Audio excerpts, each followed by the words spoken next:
Parce que la reprise économique se poursuit et devrait entraîner une croissance au cours des prochains mois. Parce qu'on doit faire preuve de créativité pour développer des projets d'affaires au Saguenay-Lac-Saint-Jean. Parce que nous sommes à un tournant du développement économique régional. Parce qu'ensemble, nous pouvons voir grand. La Chambre de commerce et d'industrie Saguenay-le-Fjord vous permet, à travers ses rendez-vous économiques, de saisir des opportunités d'affaires, mais aussi de réfléchir sur l'avenir économique et social de notre région. Présenté par Promotion Saguenay, en collaboration avec la BDC, Netris et nos partenaires médias, bienvenue à ce rendez-vous économique.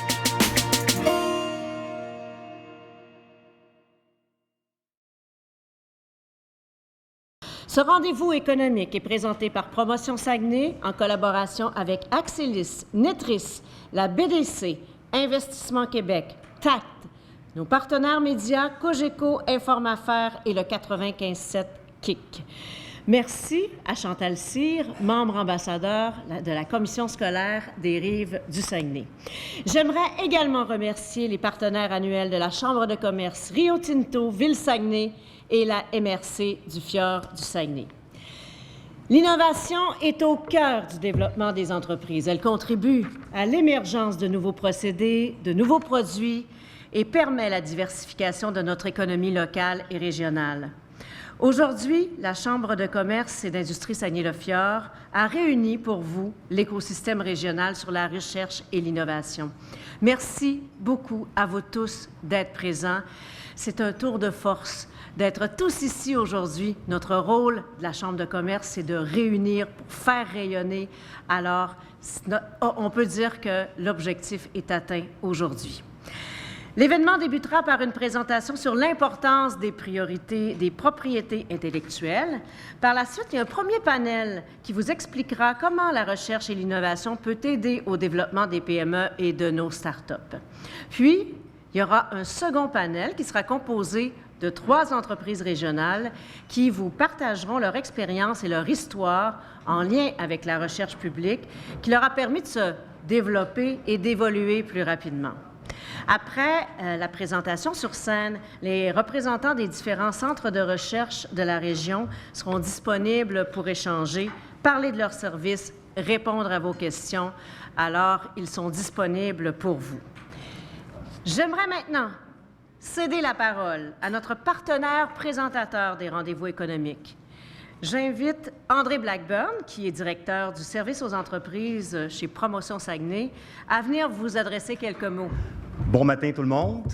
Alors, Promotion Saguenay est très fière d'être partenaire des rendez-vous économiques de la Chambre de commerce et d'industrie Saguenay-le-Fjord. Ces rendez-vous, c'est des moments privilégiés qui permettent de se rencontrer entrepreneurs et acteurs du développement économique et d'échanger sur les différents enjeux, bien sûr, qui concernent nos entreprises.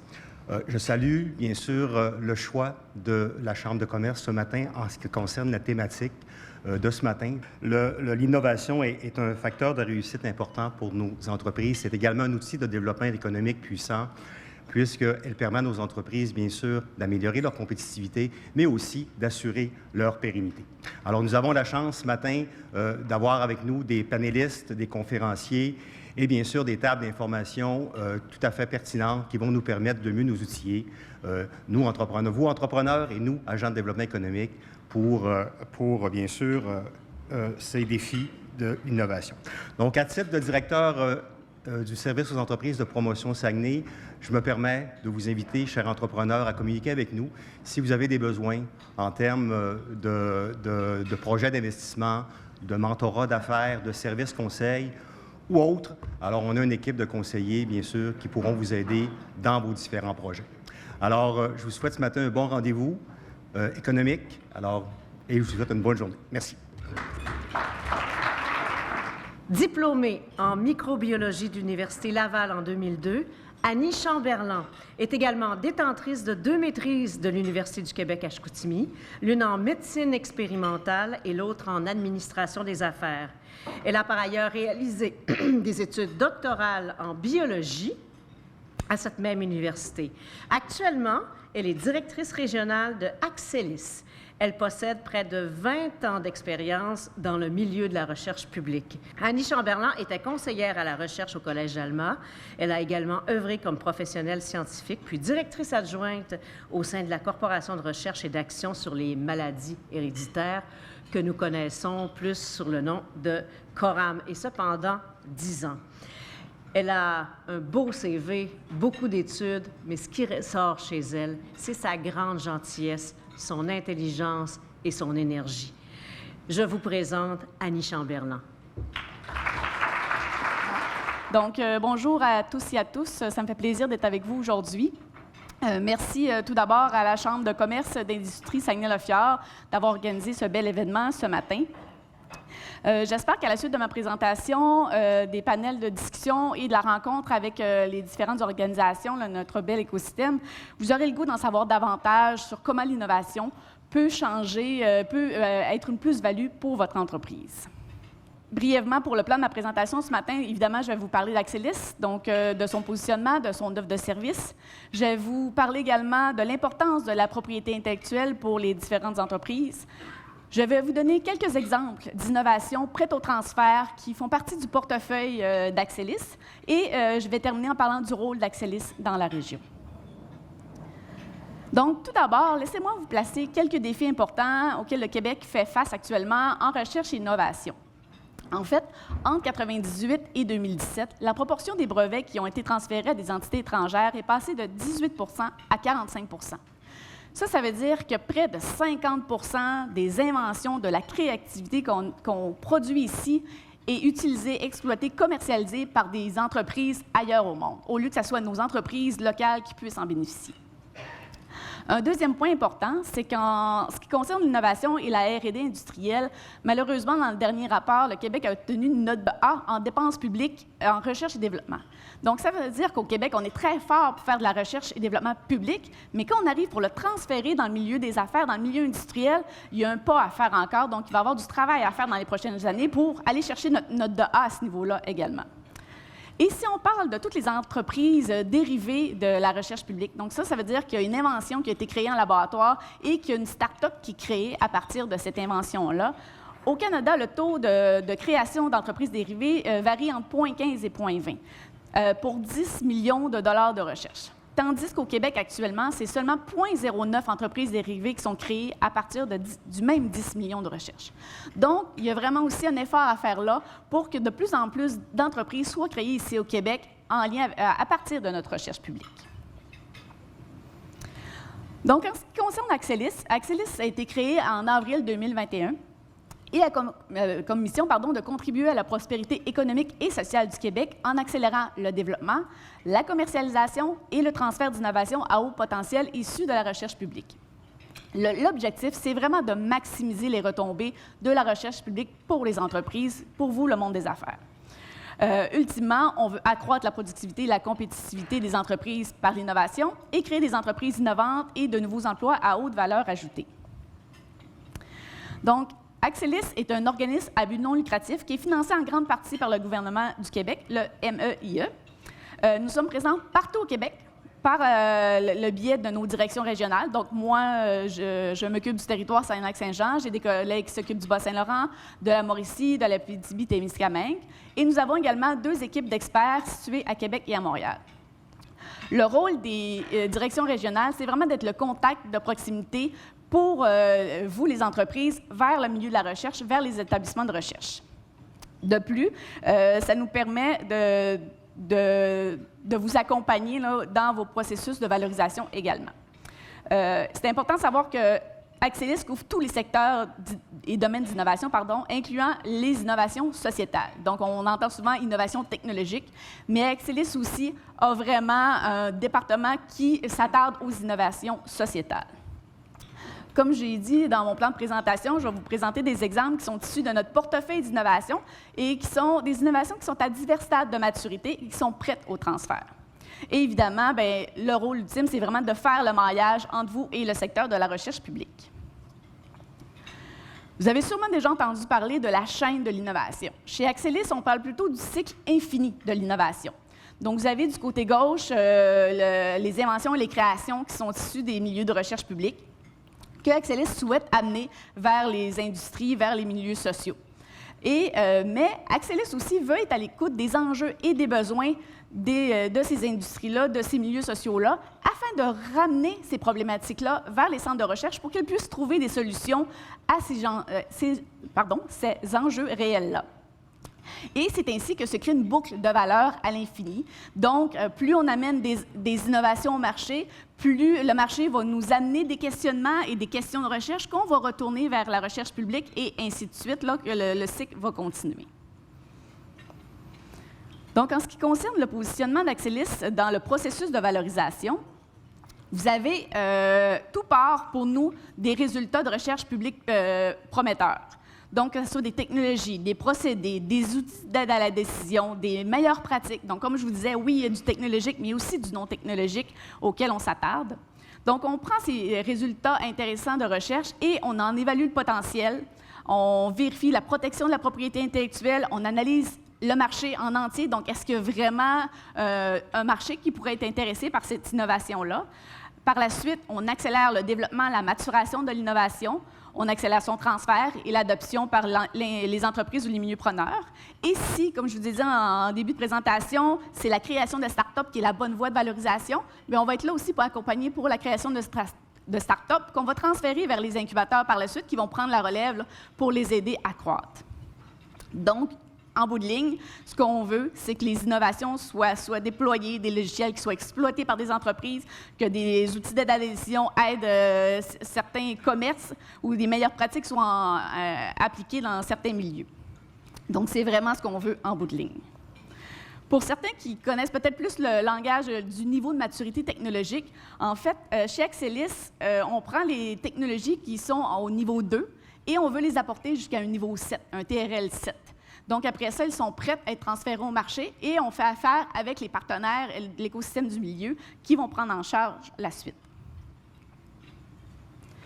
Donc, pour les entreprises, concrètement, ce que nous offrons, c'est d'identifier les technologies et les innovations qui vont répondre aux besoins de l'entreprise. On va mettre l'entrepreneur, le gestionnaire en relation avec les inventeurs des différents centres de recherche publique du Québec, donc tant universitaires que centres collégiaux de transfert technologique ou tout autre centre de recherche publique. Et on vous permet d'avoir accès à un programme de maturation des technologies et des innovations. Et ce qui est bien aussi, c'est que Axelis est un tiers neutre qui établira les termes de licence et autres droits de propriété intellectuelle entre l'entreprise et l'établissement de recherche publique.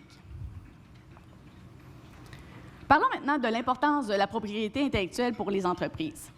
En fait, plusieurs d'entre vous doivent se poser la question, c'est quoi la plus-value pour mon entreprise d'accéder à des innovations qui sont issues de la recherche publique et d'en acquérir les droits de propriété intellectuelle? En fait, lorsque vous détenez un actif intangible commercial dans votre entreprise, ça peut faire vraiment une réelle différence. Premièrement, ça vous procure un avantage compétitif vis-à-vis vos compétiteurs. Ça vous aide à créer une réputation pour votre entreprise. Ça vous permet d'avoir une position aussi favorable vis-à-vis vos partenaires, vos clients. Et quand vous détenez des propriétés intellectuelles, bien, ça peut vous aider à obtenir du financement supplémentaire et d'atteindre stratégiquement certains buts commerciaux. Au graphique que vous voyez à l'écran, en fait, ça présente la composante de la valeur marchande des entreprises au SP500. Vous voyez que la valeur des actifs incorporels a monté considérablement dans les 35 dernières années, passant de 17 en 1975 à 90 en 2020. Cela signifie que le modèle d'affaires de nombreuses entreprises font maintenant de l'API leur principale source de valeur. Donc, les actifs corporels, comme les machines ou le matériel, pèsent moins dans la balance. De plus, les droits de propriété intellectuelle ne sont plus simplement perçus comme un outil qui permet de récompenser la créativité, l'inventivité ou éviter l'imitation ou avoir une meilleure réputation pour les produits et services. Les entreprises sont en train de changer leur modèle d'affaires et, en conséquence, cherchent à atteindre des rendements qui sont appropriés à leurs investissements en exploitant ces actifs incorporels-là. D'ailleurs, vous avez une liste d'exemples d'actifs incorporels. Oui, il y a les brevets issus des inventions, soit que les inventions sont à l'interne de l'entreprise ou que vous avez acquis par licence. Il y a la marque de commerce, les contenus créatifs, les procédures opérationnelles, les informations informatisées.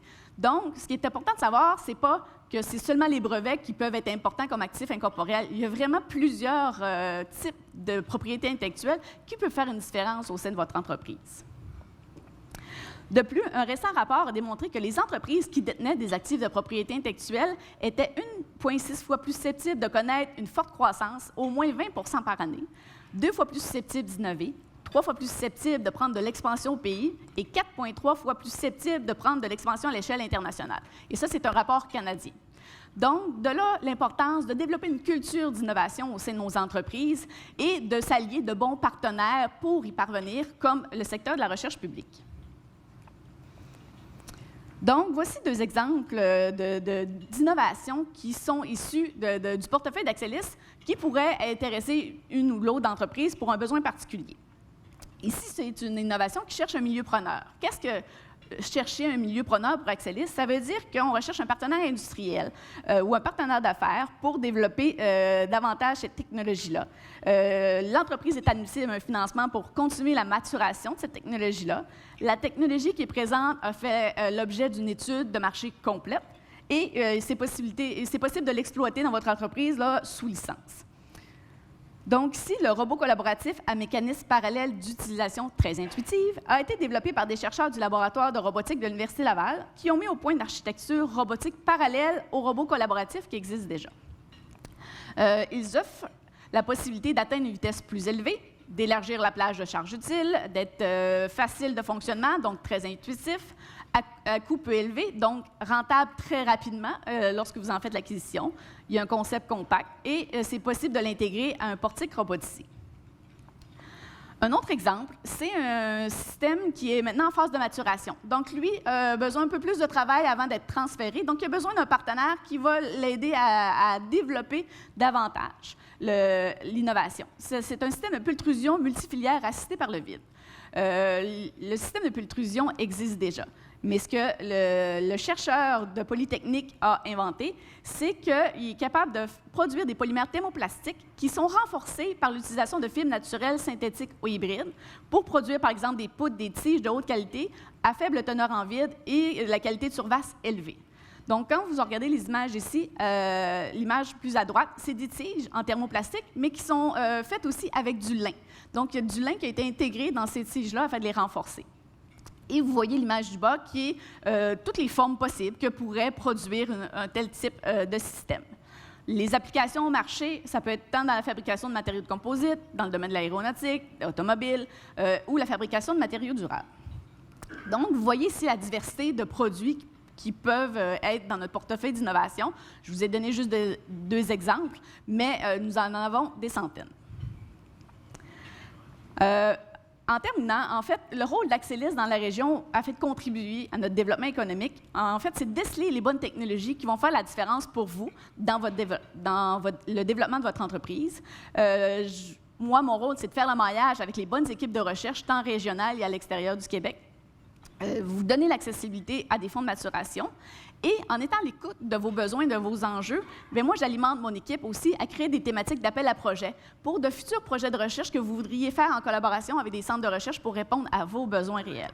Évidemment, bien, étant donné qu'Axelis est provincial, bien, vous avez non seulement accès à l'écosystème régional de recherche, mais à tout ce qui se fait au Québec également. D'ailleurs, vous avez vite l'écosystème ici au Saguenay-Lac-Saint-Jean qui est déjà là en place et Axelis est un joueur parmi tout cet écosystème-là et veut collaborer avec tous et chacun pour justement vous aider à innover. En terminant, je vous laisserai sur une citation de Peter Drucker qui dit que l'innovation systématique requiert la volonté de considérer le changement comme une opportunité. Donc, je vous dirais, osez innover, saisissez l'opportunité et Axelis et tout l'écosystème qui est ici présent ce matin va être là pour vous accompagner et vous aider dans vos projets d'innovation. Merci beaucoup. Alors, j'inviterai à l'avant Guy Genet, conseiller industriel Investissement Québec. Je vais me placer au fond. Oui.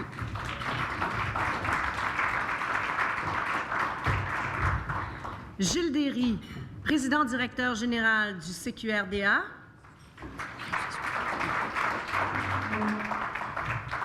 François Tremblay, directeur de la recherche chez Agrinova.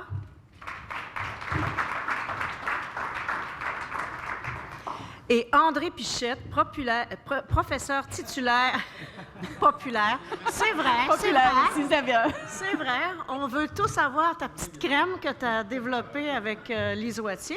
Donc, professeur titulaire en chimie des produits naturels à l'UQAC.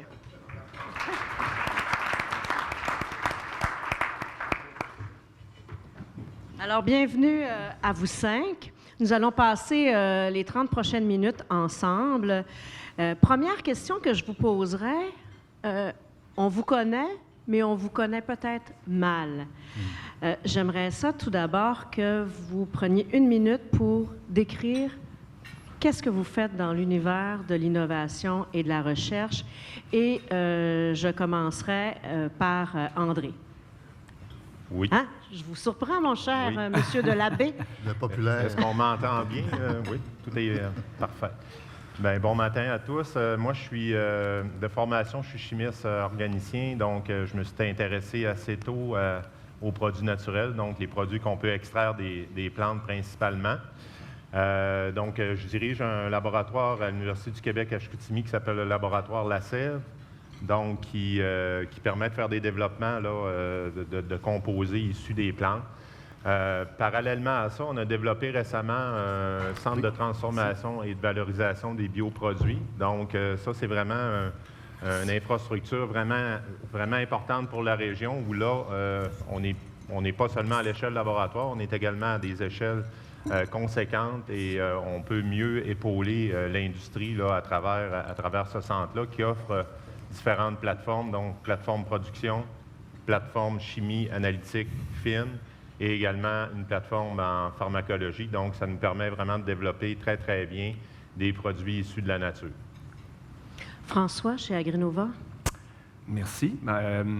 Chez Agrinova, en fait, moi, j'ai aussi un parcours justement universitaire en tant que formation, en tant que biologiste à la base.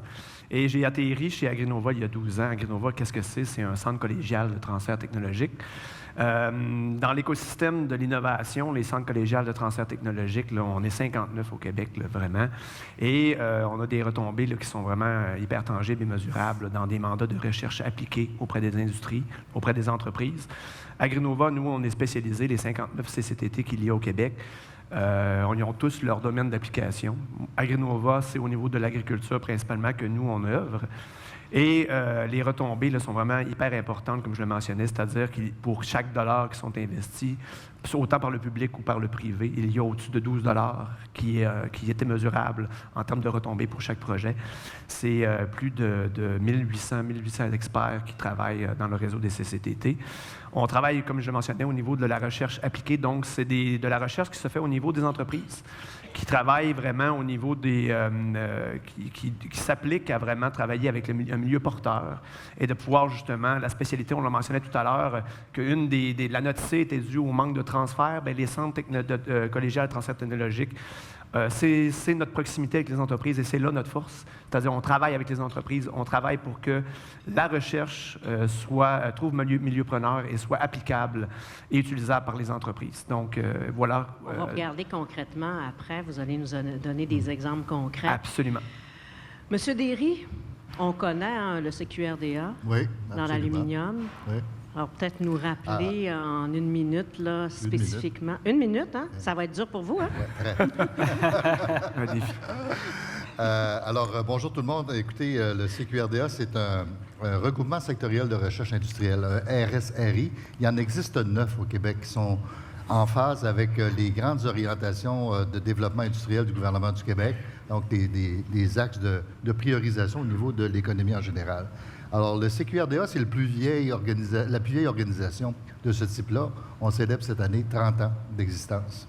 Et depuis 30 ans, ce qu'on a essayé de faire, moi maintenant, mais surtout les gens qui m'ont précédé également, c'est de favoriser la recherche collaborative dans le secteur de l'industrie de l'aluminium. Alors, c'est plus de 1000 projets jusqu'à maintenant qui ont été appuyés par le CQRDA, par des équipes qui sont passées. Ça représente près d'1/4 milliard d'investissements en recherche, développement et innovation. C'est quand même un chiffre assez étonnant. Alors, à partir de 42 millions environ de sous qui ont été souscrits par le CQRDA, des entreprises, en général, avec les universités, les collèges, les CCTT, bien, ils ont généré 250 milliard d'innovations. Alors, c'est pas banal. Je pense que ça démontre la pertinence. Alors, on est des brigades légères. On est très agile, j'aime le dire. Et c'est un jeu de mots avec mon prénom, vous l'auriez compris. Et on a du plaisir dans ce qu'on fait. Et ça, c'est vraiment important. Alors, on a une bonne équipe. Et puis, on est prêt, évidemment, à vous accompagner dans tous les projets relatifs à ça. On y reviendra pour la reste. Absolument. Merci, M. Derry. Monsieur Guy, chez Investissement Québec. Oui, alors, bonjour tout le monde. Guy Genet, conseiller industriel, ingénieur de formation. Centre de recherche industrielle du Québec, 52 ans d'histoire, 52 ans d'assister les entreprises à faire de la recherche appliquée. On a eu le plaisir de fusionner en 2020 avec Investissement Québec. Donc, on est une vice-présidence qu'on appelle la vice-présidence technologie. Alentour de nous, on est super bien entourés. On a la vice-présidence, on peut parler de financement, on peut parler de subvention, on peut parler d'accompagnement conseil, on peut parler aussi de tout ce qui est volet exportation. Investissement Québec répond à 4 défis essentiels dans le secteur manufacturier. 1, augmenter la productivité, c'est-à-dire accompagner les entreprises dans leur processus, l'excellence opérationnelle, leurs procédés, les accompagner à implanter des nouvelles technologies, de la robotique, de l'intelligence artificielle. 2e défi, les accompagner à réussir leur transformation numérique. Donc, faire le diagnostic, les accompagner à faire le choix de bons logiciels, les accompagner dans tout ce qui est qualification de données. 3e défi, et non le moindre, super important, faire que nos entreprises soient performantes au niveau environnemental. Donc, est-ce que je peux faire plus avec ma matière première? Est-ce que je peux sauver de l'énergie? Est-ce que je peux valoriser mes résidus? Est-ce que je peux faire en sorte que mes effluents gazeux liquides soient parfaits? Et le dernier, accompagner les entreprises à développer des produits innovants et conformes, les accompagner à exporter. Donc, par conséquent, faire des bilans normatifs et faire une panoplie d'essais pour valider si le produit répond aux normes. Donc, 2 installations, une à Québec, une à Montréal pour ce qui est du centre de recherche. On est une centaine d'experts techniques. Donc, voilà. Merci. On a des gens volubiles ce matin. Annie, toi, tu fais le lien entre tous ces centres-là? Bien oui, Quel est ton rôle dans tout ça? Dans tout ça, évidemment, je ne répéterai pas c'est quoi le rôle d'Axelis, mais il faut juste se rappeler que nous, notre corps de métier, c'est vraiment de valoriser la recherche publique et d'être un lien dans cet écosystème-là entre les laboratoires publics et le marché. Donc, c'est pour ça qu'on travaille avec tous ces acteurs qui œuvrent dans la recherche et l'innovation pour justement que ça ait des retombées pour les entreprises et que ce soit pour le bénéfice de leur croissance. Bon, la recherche, et l'innovation, ça peut paraître un peu abstrait.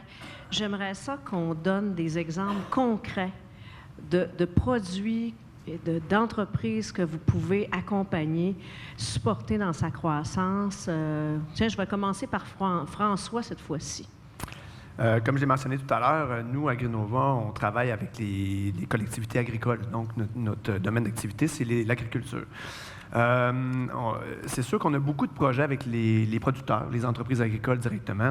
En fait, eux, on a développé, entre autres, un modèle dans lequel on regroupe des entreprises agricoles, dans lesquelles on partage avec eux les pratiques. On essaie de découvrir les problématiques qui sont communes dans ces entreprises-là.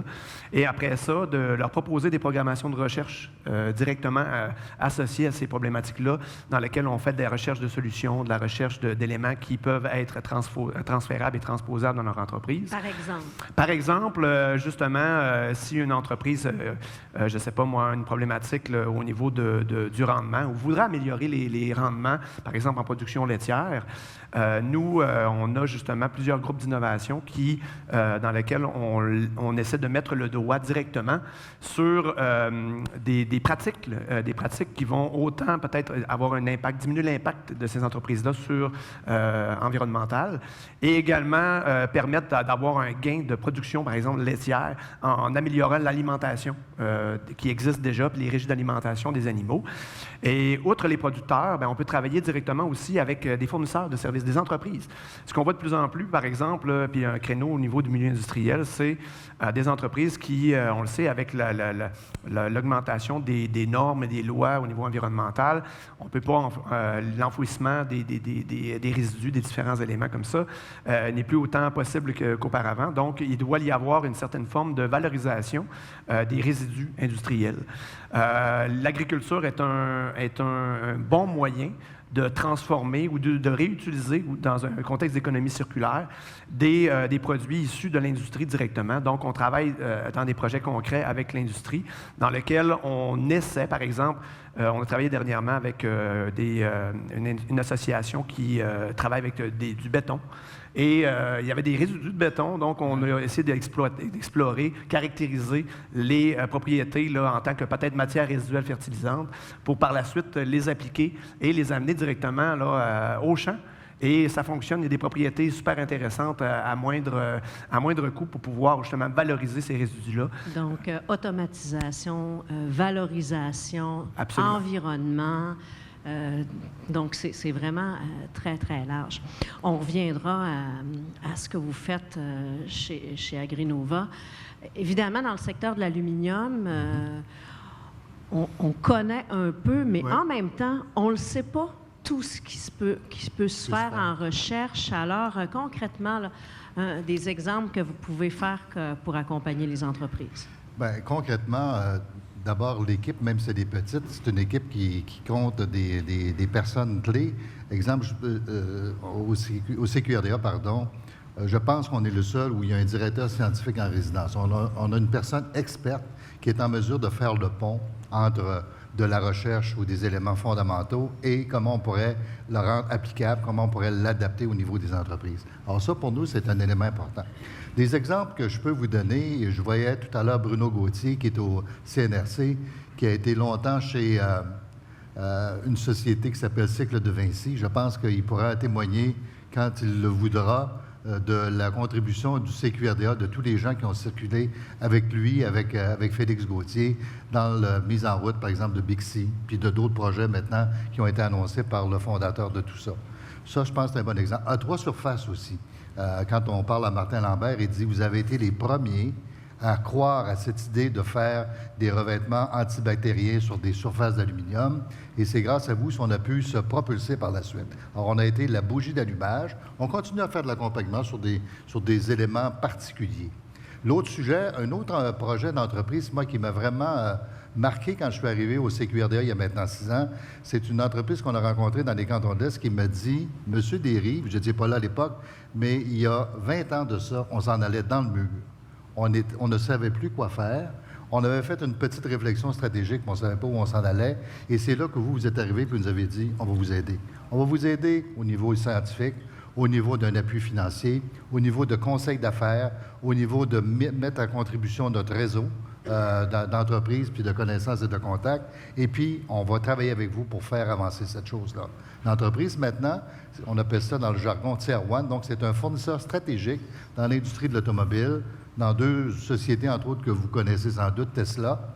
M. Musk fait parler de lui pour d'autres choses, mais Tesla a quand même quelque chose d'intéressant. Et tout récemment, il nous apprenait qu'il était maintenant rendu chez Jaguar également. Alors, une petite entreprise dans les cantons de l'Est qui est devenue un leader mondial dans le domaine du façonnage de tôle d'aluminium pour l'industrie automobile mondiale. Donc, ça permet aux entreprises de s'élever en hélicoptère. Exact. Puis d'avoir des gens qui l'aident à avoir une vision stratégique et à se sortir des opérations. Oui, absolument. Guy, chez Investissement Québec, là, vous avez pris pas mal de place au Québec. Hein? Vous avez un super ministre aussi. Donc, vous êtes très, très important pour les entreprises en termes d'innovation. Mais comment vous pouvez les accompagner, les entreprises? Puis quel genre de projet qu'on fait, effectivement. Donc, j'ai parlé de 4 défis, il n'y a pas 2 minutes.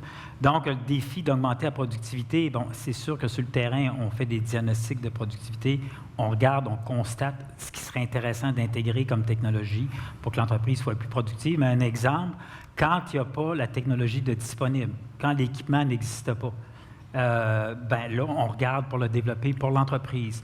Un cas d'exemple, une entreprise qui travaille à fabriquer des canalisations pour la ventilation des mines. Alors, c'est fait en sections, c'est des polymères flexibles, et l'entreprise faisait la soudure du joint de ces tubes-là de façon manuelle. Donc, on a dit, bien, il y a sûrement moyen d'automatiser ça. Alors, on a travaillé là-dessus, développé un petit bras qui vient mettre un joint de colle à l'intersection des membranes pour pouvoir finalement fusionner ces membranes-là et faire en sorte que ce soit automatisé. Donc, concrètement, on a construit l'équipement, les droits étant transférés. L'entreprise a fait depuis ce temps-là 2 autres acquisitions d'équipements. On parle donc d'une entreprise qui avait 12 personnes initialement pour un cylindre et qui maintenant en a 3 pour faire le travail. On parle d'une entreprise qui a fait une augmentation de productivité de 50 %. Donc, vous comprendrez dans la rareté de la main-d'œuvre, quand on libère des ressources, puis qu'on puisse les utiliser ailleurs, puis qu'on augmente notre productivité, c'est vraiment exceptionnel. Rapidement, on a parlé de transformation numérique. On fait beaucoup de mandats, particulièrement ici au Saguenay, pour accompagner les entreprises à utiliser les données, à mieux comprendre, à saisir. Donc, on a fait des projets, entre autres, pour que les entreprises soient en mesure de planifier leurs opérations. Ils savent très bien le taux d'utilisation de leur équipement parce que les équipements sont interconnectés. Ils ont leurs commandes qui sont transférées directement à des postes de travail, contrôle de qualité en temps réel, maintenance en temps réel. Donc, c'est des entreprises qui ont pu, de façon efficace, planifier leur production. Et l'avantage, c'est qu'ils savent c'est quoi leur zone de travail effective. Ils peuvent concentrer cette zone-là pour leurs clients principaux. Puis on n'est plus dans des cas de figure où des entreprises vont dire « Ah, je vais prendre cette petite job-là, je vais prendre... » Oui, OK, mais sois conscient que voici ta meilleure plage pour fidéliser ta clientèle, respecter tes échéanciers, livrer des produits de qualité par la numérisation. Donc, c'est possible de faire ça. Donc, effectivement, la pénurie de main-d'œuvre, toute la question d'innovation, c'est une des solutions. Exactement. André, je vous taquinais tout à l'heure avec la crème de Lise Wattier, mais moi, j'ai utilisé pendant plusieurs années cette crème-là et j'avais l'impression d'encourager un peu André en moment. D'une certaine manière. Alors, c'est un exemple concret, mais à l'université, il y a plein de recherches qui se font, mais vous, dans votre secteur, là, concrètement, sur quoi vous travaillez, comment vous pouvez accompagner des entreprises? Bien, c'est avec le nouveau centre de transformation, de valorisation des bioproduits, c'est sûr qu'on a une plateforme de production qui est vraiment intéressante pour combler des vides, là, carrément, au Québec, c'est très difficile de faire produire dans des quantités assez conséquentes là, des produits actifs. Donc ça, on fait déjà de la production pour différents types d'entreprises là, via les installations du centre. Le centre, il faut le mentionner, a une technologie assez unique. Donc, quand on s'est orienté avec le CAE UQAC pour sélectionner la technologie d'extraction, bien, c'est sûr qu'on a analysé les tendances du marché là, qui sont importantes. Donc, aujourd'hui, les consommateurs, le bout de la chaîne, là, bien, les gens sont intéressés par les produits qui sont verts. Donc, le mot chimique là, est souvent à éviter. On s'entend quand on fait du développement, bien, c'est sûr qu'on fait de la chimie, mais il y a différentes façons de faire la chimie. Donc, nous, on a opté vraiment vers des méthodes vertes. Donc, on utilise la technologie Bioli, qui est une technologie d'extraction enzymatique en milieu aqueux, qui nous permet de faire des produits là, très, très verts et des produits très, très performants. Donc, ça, c'est un exemple que je peux donner là, au niveau de la production d'actifs. Le CTVB, puis même le LACEV, mon laboratoire, bien, c'est sûr qu'on a développé beaucoup d'expertise au niveau chimie analytique. Donc, souvent, des entreprises ont des besoins là, très, très pointus pour poursuivre le développement de leurs produits respectifs. Donc, récemment, on travaille très étroitement avec une entreprise que je n'oserais pas nommer là, ici pour fin de confidentialité, qui développe un produit biocide pour la culture en champ. Bien, ils ont des exigences réglementaires qui sont très, très pointues et la plateforme qu'on a au Centre de transformation de valorisation des bioproduits permet vraiment de les accompagner puis de leur développer carrément leur méthode de qualification pour le produit. Donc, ça, c'est assez unique. Donc, je ne suis pas en train de vous dire que des plateformes techniques, ça fait toutes les choses tout seul. Ça prend aussi l'expertise, mais on a une très, très bonne équipe. Alors, on arrive à relever ce genre de défi-là. Même chose au niveau de la plateforme pharmacologique. Donc, des fois, on a des demandes très, très particulières, puis je dirais un petit peu exotiques. Donc, on est obligé de développer des nouveaux modèles pour tester des produits. Donc, des fois, des clients viennent nous voir en disant « Mon produit, il est très, très bon pour ça. Est-ce qu'on est capable de faire une démonstration éloquente d'efficacité avec votre expertise puis votre plateforme en pharmacologie? » Alors, oui, on peut accompagner ces entreprises-là à aller plus loin puis à être plus convaincants là, sur les marchés avec les démonstrations, les essais qu'on peut faire dans les différentes plateformes du centre. Qu'est-ce que ça dit, toi, tout ça, Annie? Évidemment que j'imagine qu'il y a tellement de ressources à côté de nous qu'on peut aller chercher. Oui, c'est incroyable. Puis, en fait, mon exemple allait un peu dans le sens de l'automatisation qu'on parlait tantôt. C'est que si une entreprise vient vers nous, Axelis, notre première étape, c'est vraiment, d'écouter ses besoins. Puis après ça, moi, je vais aller vers mon équipe de développement des affaires et de gestionnaire de projet, voir si dans notre portefeuille, j'ai pas déjà une solution qui est prête au transfert. Donc, elle n'est peut-être pas totalement adaptée, mais elle répond peut-être aux besoins. Donc, mettons, en automatisation, le processus est entamé, mais il disait, si j'ai telle technologie qui pourrait ajouter, là, faire telle tâche, il me semble que ça ferait une différence. Donc, nous, on va fouiller, puis là, on va dire, mettons, le robot collaboratif, je vous parlais tantôt, c'est peut-être ce qui va faire la différence pour cette entreprise-là, pour être encore plus performante, et on va l'accompagner là, jusqu'au transfert. Puis si jamais la solution n'est pas dans notre portefeuille, bien là, on va se diriger vers une autre de nos centres de recherche publique ou de mes collègues panélistes ici pour dire, j'ai quelqu'un qui a besoin d'une solution, est-ce que vous avez ce qu'il faut là, pour l'aider là, à développer cette technologie-là? Donc, c'est un peu ça notre rôle dans l'écosystème. Avant d'aller à la prochaine question, Olivier, le chronomètre ne fonctionne pas. Alors, j'aimerais savoir combien il nous reste de temps. 7 minutes. 10 minutes. Parfait. Merci. Bon guess.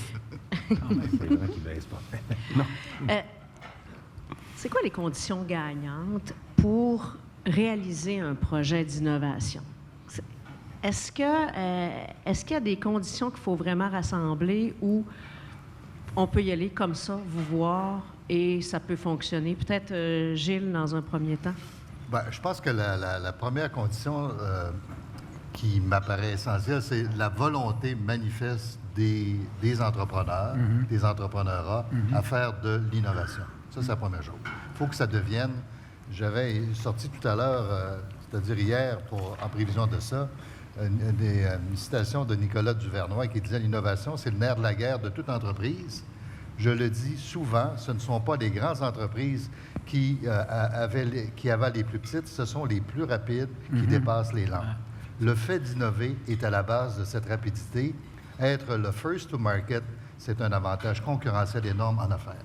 Alors ça, c'est la volonté, un désir profond, un engagement de la direction de dire on y va là-dedans, on dédie des ressources, puis après ça, on va aller chercher les meilleurs coachs, les meilleures personnes, les meilleures organisations qui sont en mesure de nous assister là-dedans. Alors, c'est d'établir une relation de confiance, de faire en sorte qu'on est en mesure de travailler ensemble, la main dans la main, puis ne pas travailler en silo. C'est intéressant ce qu'on disait tout à l'heure. Des fois, on a fait des projets avec André Pichette dans le domaine de l'aluminium. Puis au départ, les gens ont dit que ça vient du champ gauche, ça n'a pas de rapport, mais finalement, la proposition de solution qui nous amène est tout à fait cohérente avec une solution à un problème de Investissement Québec actuellement. Mais avant que Guy réponde... Il est vraiment sur le... Hein? Il est en ligne tout le temps. Il n'y a pas de souci. Il est en demande, ce Guy. Populaire! Alors, c'est ça qui est important. C'est vraiment de mettre l'épaule à la roue et de dire on s'en va par là. Puis, vous parliez de ne pas travailler en silo. J'imagine, Guy, Investissement Québec peut travailler avec tout ce monde-là. Là. Exactement, oui. Puis c'est essentiel de faire collaborer le réseau. On a un très beau réseau d'innovation au Québec, un très bel écosystème.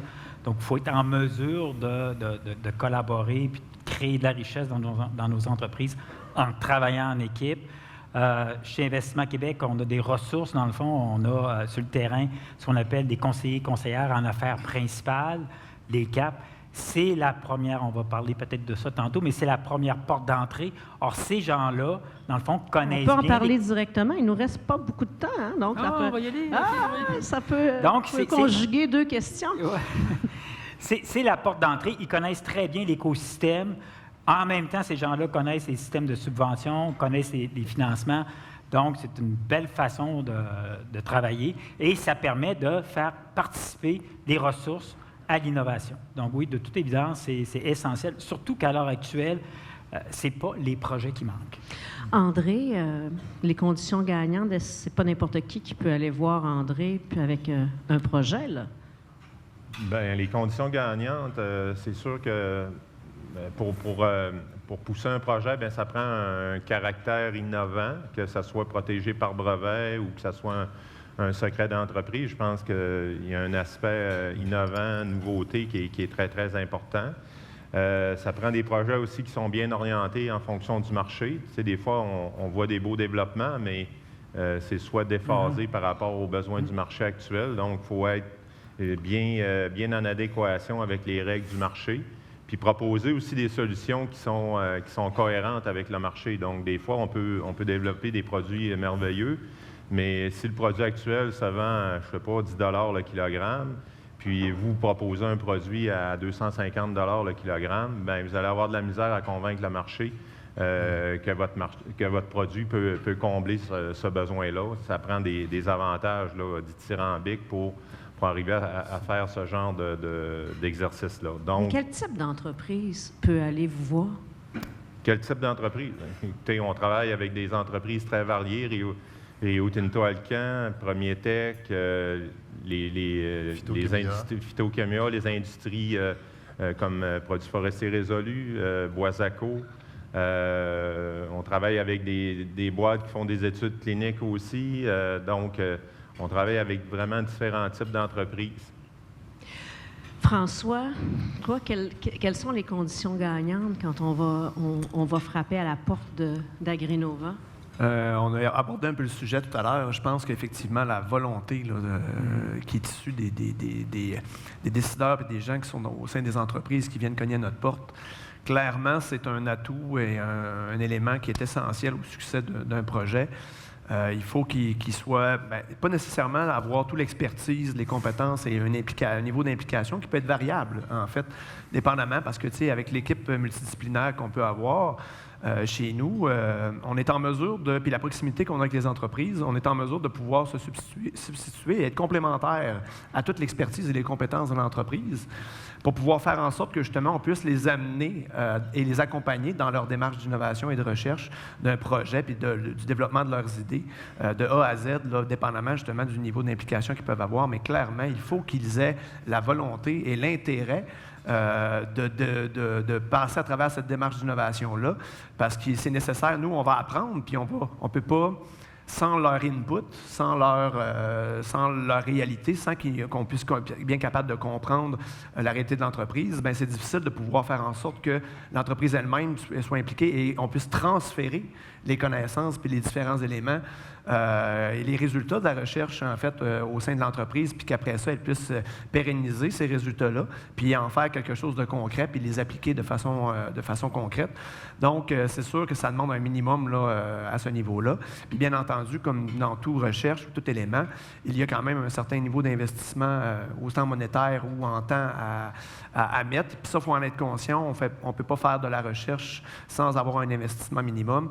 Donc, puis il y a toujours, nous, ce qu'on fait, on travaille, on est très bon là-dedans, c'est-à-dire qu'on a une équipe qui est très, très au fait des différents programmes financiers, leviers financiers. Donc, ça fait partie un peu de tout ça, puis de la réalité, de pouvoir voir où l'entreprise elle est, quel levier financier il a et quel niveau d'investissement il est prêt à faire pour après ça aller voir qu'est-ce qui existe comme programme, que ce soit Investissement Québec ou autre, pour pouvoir justement aller financer cette idée-là puis les accompagner. Annie, est-ce que toi, tu peux aider à la mise en place de conditions gagnantes? Bien oui. Puis mes collègues panélistes l'ont dit, le premier pas, c'est oser. C'est vouloir faire le pas, c'est vouloir établir une culture d'innovation. Puis après ça, quand ils viennent nous voir, bien ici, on a tellement un beau réseau de proximité dans la région entre les différentes organisations. Donc, on va s'allier ensemble. Si la porte d'entrée n'est pas la bonne chez Axelis, je vais me virer vers M. Derry, vers M. Genet, vers François, donc, pour dire, OK, j'ai quelque chose, mais je ne suis pas la bonne porte, voici. Fait que toi, tu peux être la porte d'entrée pour tout le monde. Exactement. C'est ça qu'on comprend. Tout domaine confondu. On cogne à ta porte. Tout le domaine monde, on confondu. cogne à ta porte. Exactement. Moi, ma porte d'entrée, c'est vers la recherche publique, c'est d'aller chercher ce qui existe dans la recherche publique, mais des fois, peut-être que la solution ne se trouve pas là, mais elle se trouve parmi mes collègues ici présents. Il nous reste 2 minutes. Un petit mot pour de la fin. Comment vous contactez, comment vous accueillez les gens? André, dans un premier temps? Ben moi, c'est sûr que moi, je suis à l'Université du Québec à Chicoutimi. Je suis le professeur délégué au développement du Centre de transformation et de valorisation des bioproduits. Alors, je suis assez facile à contacter, même via le CA-UQAC avec qui on travaille très étroitement. Axelis également, donc je pense que c'est relativement simple de me contacter. Donc, même chose chez vous, chez Agrinova, facile à trouver? Absolument, absolument. Puis, en fait, c'est comme je l'ai mentionné, on a une équipe qui est multidisciplinaire, on travaille dans plusieurs domaines, c'est-à-dire que il peut y avoir des projets en production animale, des projets qui vont toucher les productions végétales, des projets qui vont toucher les milieux industriels pour la revalorisation, l'impact environnemental, etc. Et mon rôle est un peu là aussi, c'est-à-dire de autant chapeauter l'ensemble de l'équipe, mais comme point de contact principal quand on ne sait pas à qui s'adresser, puis que n'importe quelle entreprise peut avoir une idée, peu importe le niveau de maturité où cette idée-là elle est rendue, de pouvoir me contacter pour voir, premièrement, qui dans l'équipe va être la meilleure personne à pouvoir travailler avec eux, puis travailler justement au développement de son initiative. Fait que oui, la première porte d'entrée, idéalement, ça peut être moi, mais ça peut être aussi un autre membre de l'équipe. Monsieur Gilles, vous siégez sur beaucoup trop de comités pour qu'on puisse vous appeler directement. Absolument. Mon numéro est connu de bien des gens par conséquent. Non, il n'y a pas de problème. Vous avez une bonne équipe. On a une bonne équipe, puis dans le fond, je répète ce qu'Annie disait tout à l'heure. Écoutez, si on n'est pas la meilleure solution aux enjeux ou aux questionnements que vous avez, on va s'assurer de vous accompagner jusqu'à temps qu'on trouve le bon vecteur, la bonne personne, la bonne organisation qui va être en mesure de vous aider. Ça, on ne vous laissera pas tomber, ça c'est important. Ça fait partie un petit peu de notre engagement comme société impliquée dans tout l'écosystème de l'innovation en général. Annie, petit mot de la fin? Oui. Avec M. Guy? Ben oui, mais en fait, là, maintenant, vous allez pouvoir mettre un nom et un visage sur Axelis au niveau de la région. Donc, c'est déjà, moi, un objectif atteint pour aujourd'hui. Puis, j'ai la chance d'avoir un bureau à l'Université du Québec à Chicoutimi. Donc, c'est là que vous pouvez me rejoindre là, en tout temps. Puis, sinon, ça va me faire plaisir de vous rencontrer tantôt sur les tables d'information. Donc, alors, oui. Oui, j'en parlais tout à l'heure. Donc, un bureau de direction régionale ici, Saguenay-Lac-Saint-Jean, Côte-Nord. Donc, il y a des gens qui sont là pour vous écouter. Il y a un point d'entrée conseiller, conseillère, affaires principales. Vous appelez votre bureau. Je pense que d'ailleurs, il y a une conseillère qui est ici ce matin, Sandra. Sandra Elle est fine, là. Voilà. Alors, n'hésitez pas. Communiquez avec Sandra. Et Joël aussi. Il y a Joël Bernier également. Joël qui est là. Et ils vont vous mettre en contact avec les bonnes ressources. Investissement Québec-Cric, on a une conseillère qui s'occupe d'accompagner nos conseillères sur le terrain, qui est spécialisée en innovation technologique. Donc, c'est Amélie. Amélie est également dans la salle aussi. Alors, voilà. Alors, Guy Genet, Gilles Derry, François Tremblay, André Pichette, merci d'avoir participé à ce panel. Annie, tu restes avec moi. Je te garde, moi. D'accord. Ce qu'on a appris, c'est qu'il y a beaucoup de ressources qui sont près de nous.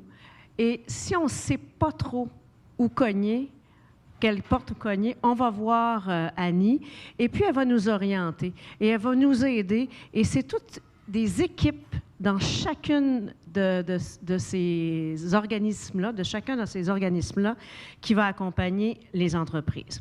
Alors, j'inviterai à l'avant pour le deuxième panel de discussion, donc qui traitera des propriétés intellectuelles, un tremplin pour les entreprises. On va aller voir dans les entreprises comment ça fonctionne.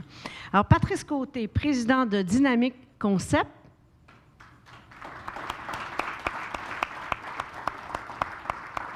Pascal Gilbert, actionnaire à la ferme Benoît et Diane Gilbert et Fils. Et Raphaël Gaudreau, chef des opérations chez Ariane Phosphate. Alors, messieurs, je vais aller vous trouver un peu plus proche parce que là, vous êtes ben trop loin. Moi, j'aime ça être proche des gens. Je suis une colleuse, hein? Ça me fait plaisir de vous rencontrer. On ne se connaissait pas. Ouais. Hein? Alors, j'aimerais ça, Patrice, Pascal et Raphaël, dans un premier temps. Et j'aimerais ça qu'on puisse démarrer peut-être le chronomètre.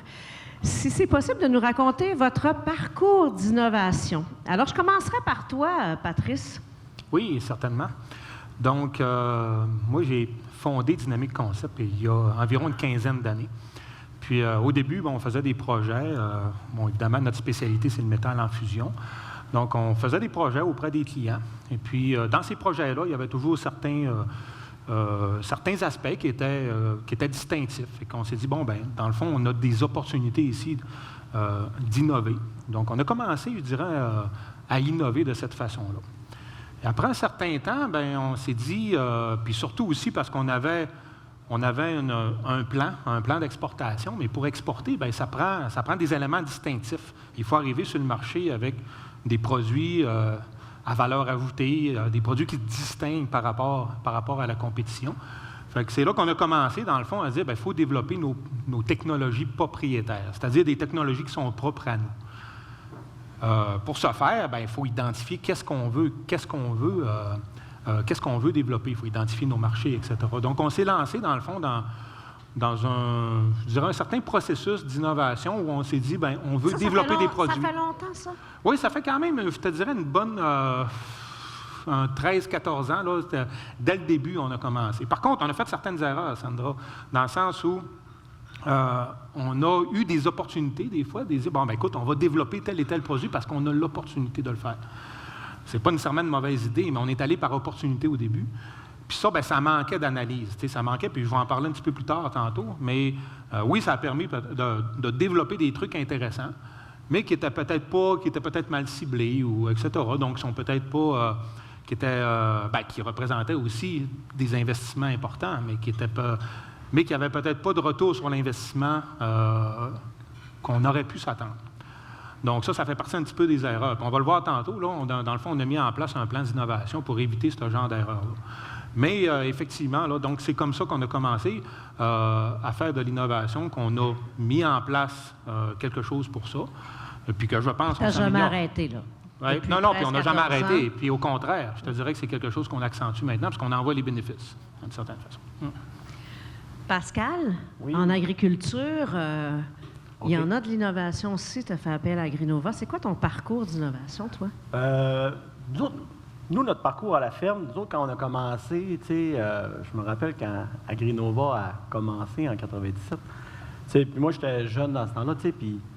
Je pense que tu es encore jeune. Je suis quand même assez vieux, pareil. J'en ai pas l'air. Mais quand on a commencé, moi, j'étais jeune, j'avais, puis de la recherche, puis de la R&D, on en entendait parler, mais dans les fermes, il n'y en avait pas, puis moi, au début, Chris, je veux en faire, mais tu sais pas où aller, il n'y avait rien en agriculture. Puis Agrinova, à partir du Collège d'Alma, c'est né. Puis après ça, ben, moi, quand j'ai débuté, c'était pas avec Agrinova, c'était avec un autre conseiller. Puis c'est né de tout ça que la recherche, l'innovation a commencé chez nous. L'idée, c'est vraiment d'accroître notre productivité, de trouver des façons d'amener notre agriculture, notre ferme à un autre niveau. C'était un petit peu ça l'idée au départ, là. Donc, même quand on pense ferme, il y a vraiment de la recherche qu'on peut aller chercher.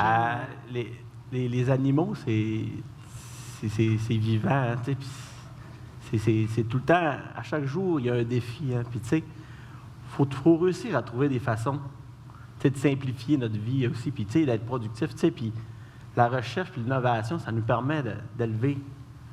Les vaches, c'est comme des athlètes. Tu sais.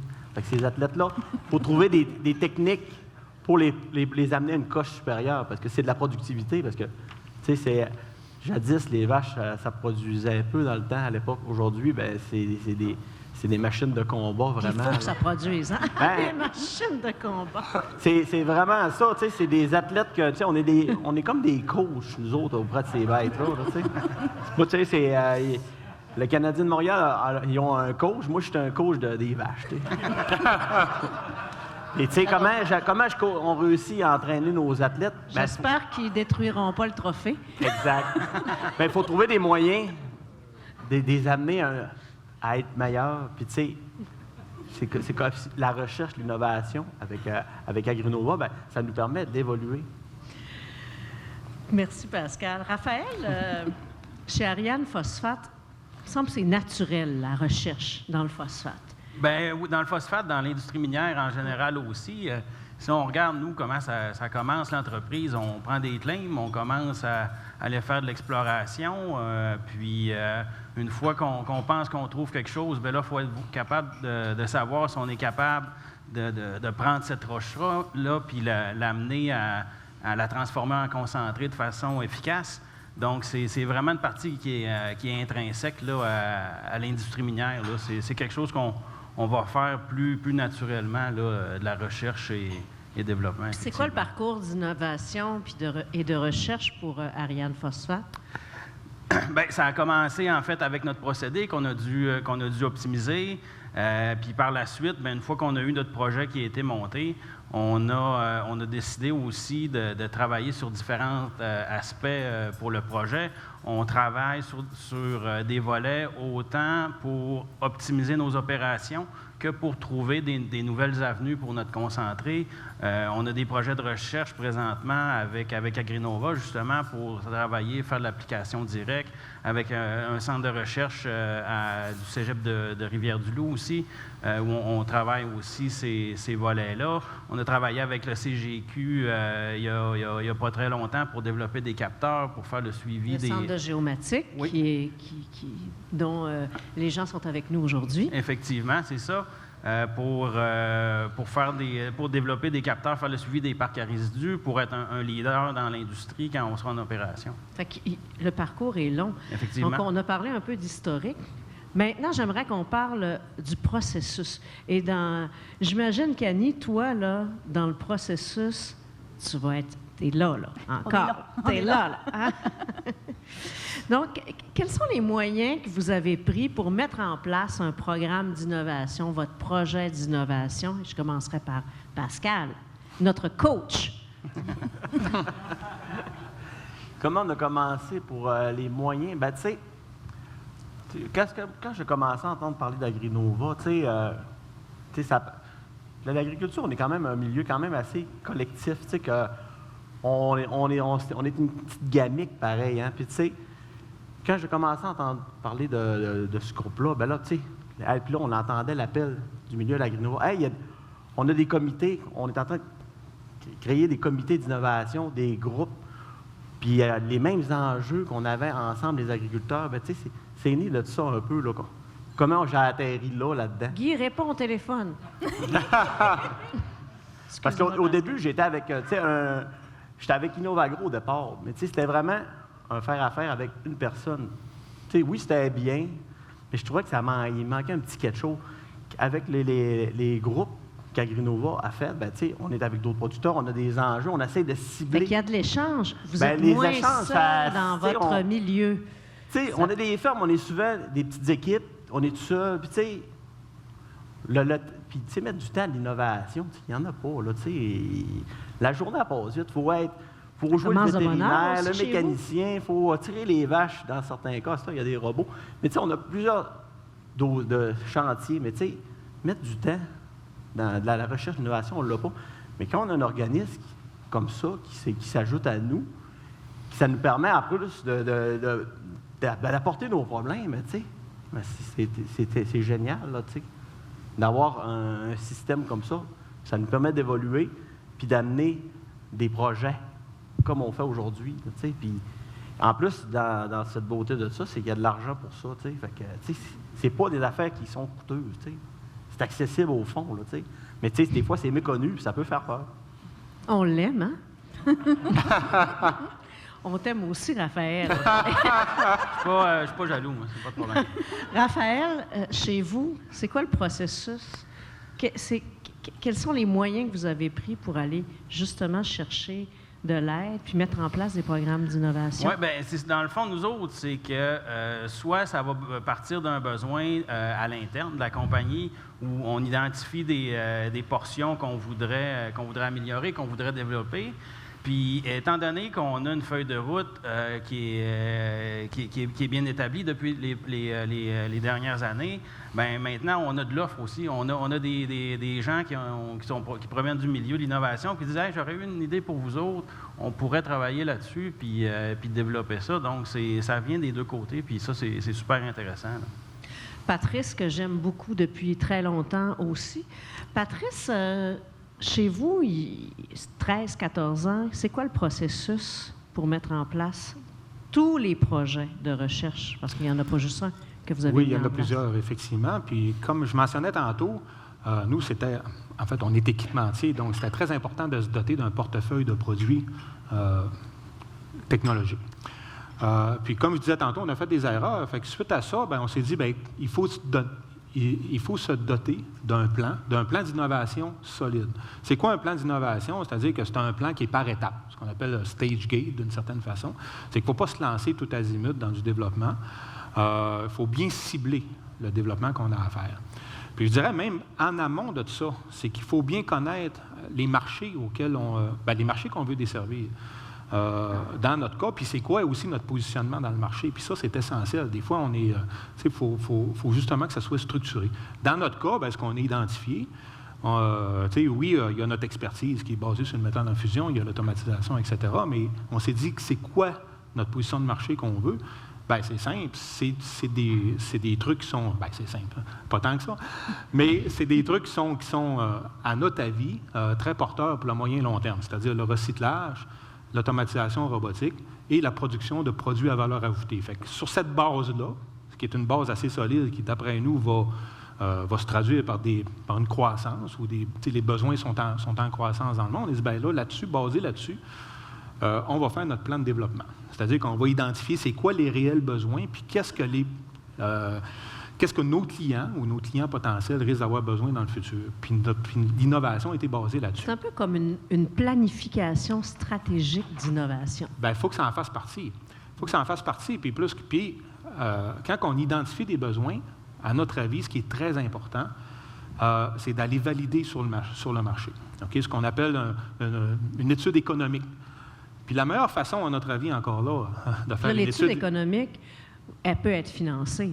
Bien, en fait, il y a une étude de marché puis il y a une étude économique. C'est deux choses. C'est okay? ça, Donc, l'étude de marché, est-ce qu'il y a un marché? Mm-hmm. C'est qui les acheteurs potentiels? Puis la meilleure façon que nous, on a trouvé de le faire, c'est de faire des projets en partenariat avec le milieu industriel. Donc, ils sont des porteurs de drapeaux, qui sont même les premiers acheteurs, qui sont même prêts à mettre de l'argent là-dedans. Donc, parce que personne ne nous a donné de technologie. Il a fallu les développer nous autres mêmes, souvent à nos propres fonds. Mais on avait besoin de partenaires, que ce soit des partenaires institutionnels, etc., mais aussi des partenaires clients, qui en font les premiers acheteurs puis qui sont porteurs de drapeaux.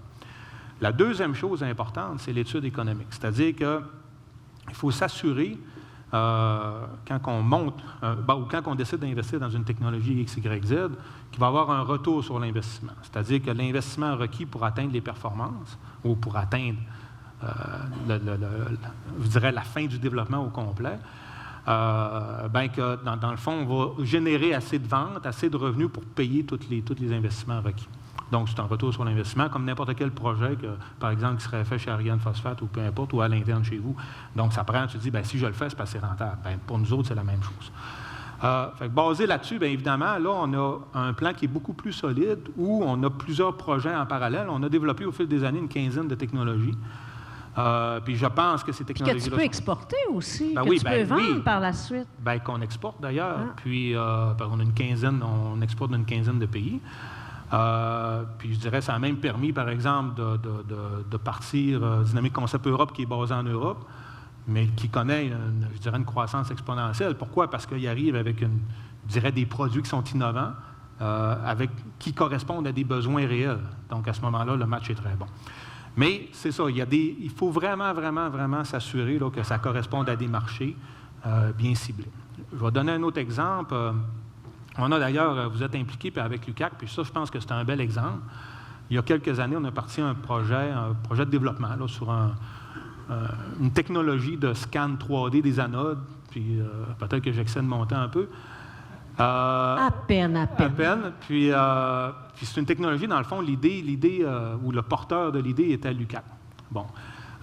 Mais l'idée était très bonne. Fait que, dans le fond, on a été impliqués dès les étapes initiales, j'allais dire early stages, mais c'est comme les étapes initiales, pour s'assurer justement que ça correspondait à un besoin industriel. On a fait le développement.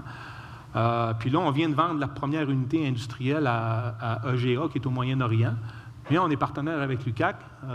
Annie ici est à côté. L'organisme qui accompagne le processus. Qui est le tiers entre Dynamic Concept et l'UQAC. Ça, c'est un bel exemple d'un résultat concret d'exportation, mais qui est parti d'une recherche universitaire, entre guillemets, puis qui va se traduire par des, je pense, des retombées concrètes. Donc, les retombées sont certaines. Mais c'est beau tout ça, là. Mais moi, personnellement, quand on me parle de programme, je vois ça compliqué, là. C'est quoi les freins que vous avez pu vivre et comment on peut rendre, à votre avis, ces programmes-là accessibles? Puis je commencerai par Raphaël. Bien, je pense que les programmes sont déjà relativement facilement accessibles parce que quand on fait affaire avec les organismes de recherche, on n'est pas seul. Ils sont là pour nous accompagner, puis ils ont des spécialistes qui sont là pour monter les... Vous aidez à remplir les formulaires. Effectivement. Parce qu'il y en a quand même beaucoup, là, on ne se le cachera pas. Il y a un fardeau qui vient de ce côté-là, sauf que les différents partenaires sont là pour nous aider avec ça, puis nous guider, puis s'assurer aussi que le travail qu'on va faire quand on va monter le projet avec eux pour aller chercher le financement, que ça va être bien fait, puis que ça va être relativement facile, je dirais, là, d'aller chercher des subventions, faire accepter le programme, puis démarrer le projet, faire le suivi, ainsi de suite. Coach Pascal,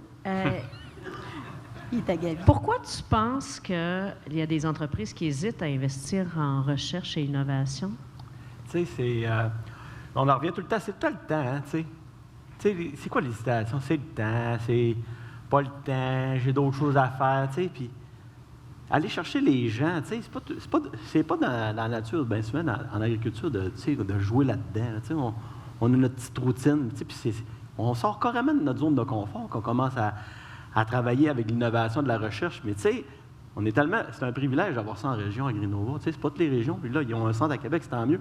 Mais on a ça en région. Puis tu sais, c'est notre industrie agricole là, qui est là-dedans. Tu sais, Nutrinor fait partie du CA. Tu sais, puis ce qui est utile aux producteurs, on va s'en servir aussi pour Nutrinor. Tu sais, le but, c'est de faire avancer l'agriculture. En général, mais bien souvent, le frein, c'est nous, les agriculteurs. Mais tu sais, les groupes, comme on fait, bien, ça nous aide aussi à se stimuler. Ça nous prend des stimulants, là, tu sais, puis les gens, des fois, sont plus durs à aller chercher. Bien, tu sais, nous, les producteurs, bien, dans des groupes comme ça, bien, c'est à nous autres d'aller essayer de les chercher en jasant avec la gang d'Agrinova. « Hey, t'arrêtes-tu un prospect? » « Ben oui, il faudra aller le chercher. Je vais y jaser, tu sais. C'est comme ça qu'on le cherche. Puis plus qu'on est réunis en gang, plus on est fort, là, tu sais, puis on a plus d'enjeux, c'est facilitant.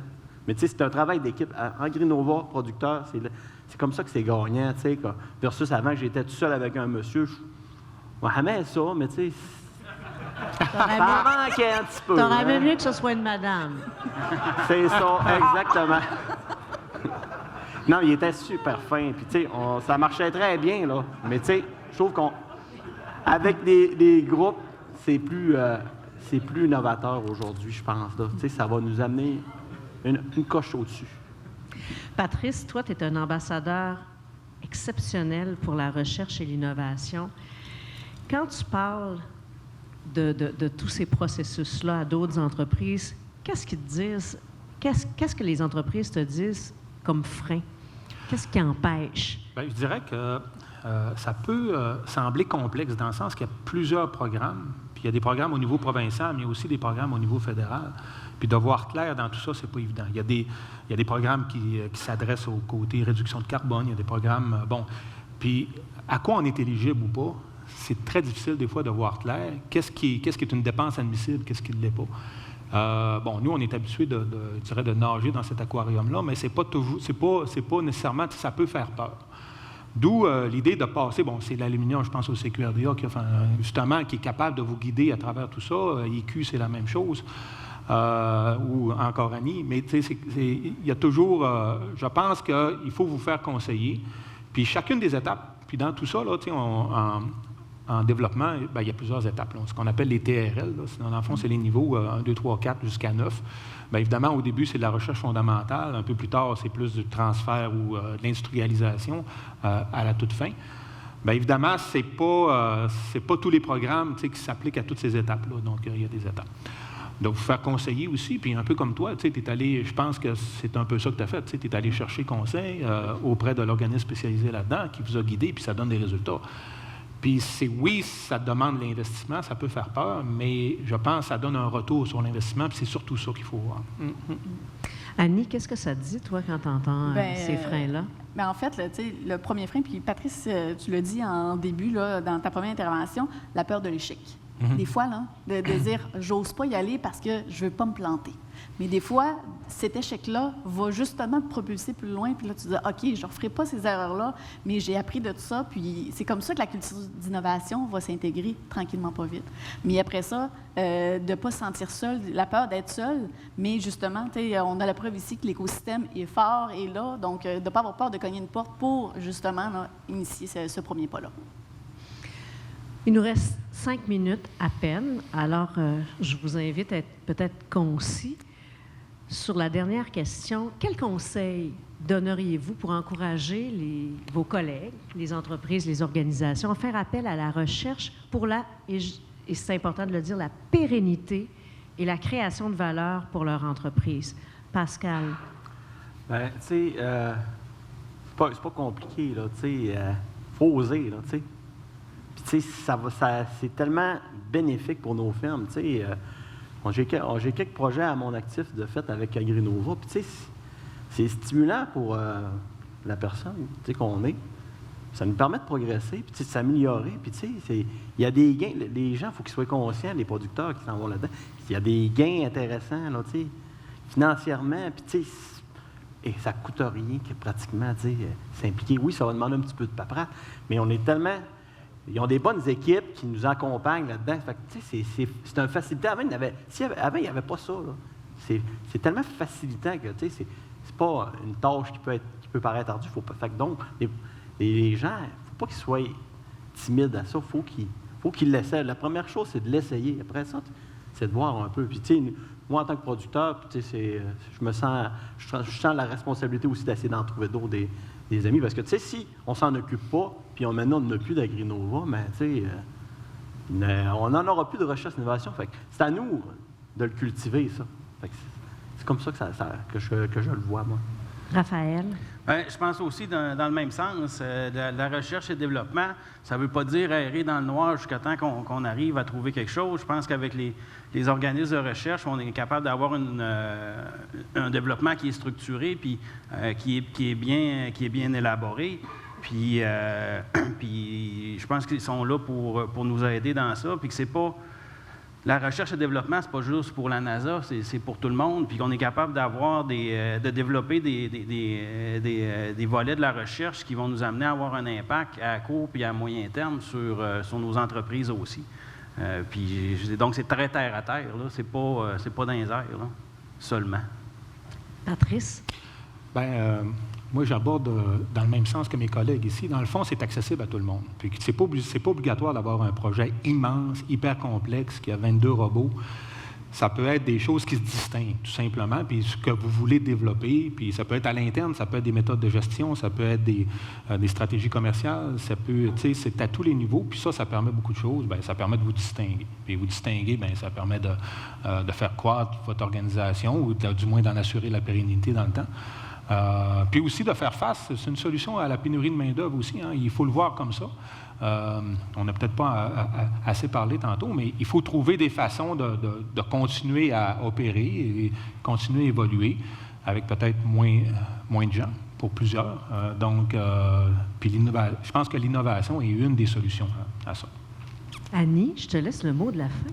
Bien, en fait, un bel événement comme aujourd'hui, ça permet de démocratiser la recherche et l'innovation. Puis ici, on a 3 beaux exemples d'entrepreneurs qui ont voulu oser, qui ont voulu y aller. Donc, j'espère que ça va inspirer d'autres entreprises à faire le pas, puis de venir poser des questions, puis de venir nous voir tantôt, puis de dire « Ouais, je suis pas sûre, mais tu sais, j'ai peut-être ça. » On va être là pour vous aider, puis vous accompagner, puis vous êtes vraiment choyés. On a un écosystème fort et de proximité ici dans la région. Patrice Côté, Pascal Gilbert, Raphaël Gaudreault et Annie Chamberlain, merci beaucoup de votre générosité. Alors, avant de vous laisser aller de l'autre côté, j'aimerais vous parler de nos prochains événements, donc à venir à la Chambre de commerce. Les rendez-vous juridiques, donc, qui démarrent mercredi le 30 novembre. On va discuter d'un sujet très, très chaud, de la loi 25, qui est une réforme majeure sur la protection des renseignements personnels. L'inscription est gratuite pour tous les membres de la Chambre de commerce. Et j'aimerais souligner que si vous êtes membre en tant qu'entreprise, votre personnel est membre.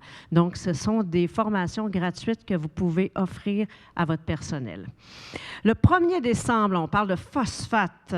La filière phosphate au Saguenay-Lac-Saint-Jean, une voie d'avenir pour le développement de la batterie électrique. C'est présenté par First Phosphate. Vous avez sûrement entendu parler de ce projet-là. Alors, ça nous permettra d'en apprendre un peu plus sur ce projet et aussi la position de la région dans l'industrie de la batterie automobile.